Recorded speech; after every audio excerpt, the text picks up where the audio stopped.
want to go back to this idea that you talked about, which is a little bit counterintuitive, right?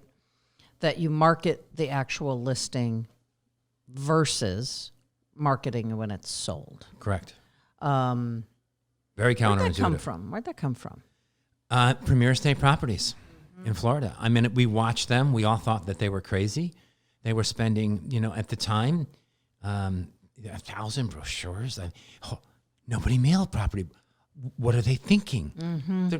They're losing it, right? They're going to try and buy the market and go broke. And we all sat there and watched them for 8 years steal the market from everybody. So they bought it, right? They bought the market. Very smart. Which in this, and you and I have had this conversation before. You want to break into the luxury, there's some ways that we can systematically help you get there. If you think it's going to happen overnight, don't call me. Right. Don't call you. Right. It's a process, and there are no get-rich-quick schemes. We've all been to convention way too many times, and too many people say, buy this, sell one house, and pay for it. And you walk out of convention, you got to sell 8 homes to pay for what you just sold up for, and nothing's repeatable. Nothing's going to keep working and working and working that we've ever found.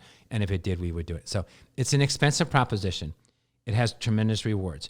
I'm going to give you one last, I really think, very, very important advice that I've seen. Not advice. I'm going to give you a picture that I saw.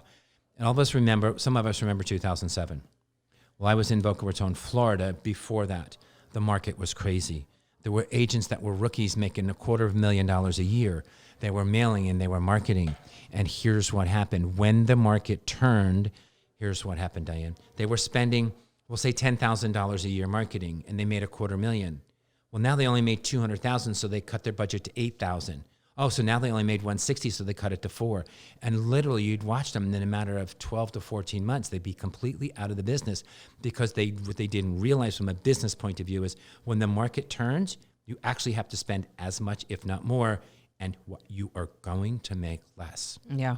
To that side note, when we talk about this market just below luxury, and I know you live, breathe, and sleep that market, everything in the industry it's ups and goes up. There are ups and downs. Yeah. We're on a 12-year run right now, right? It's a good one. When I went to San Diego in 2007, there was a 12-year supply of houses over $2 million. How would you like to take a listing and the average days on market is 12 years? Wow. Yeah. So the agents, this is another. So you've seen the one mistake about stop spending. Like Greg Newman is brilliant at when the market goes down, he spends more marketing, right? But the other one is that if you're solely invested in the luxury market and not in that next price point down, when the market turns, the first and the hardest hit is always luxury.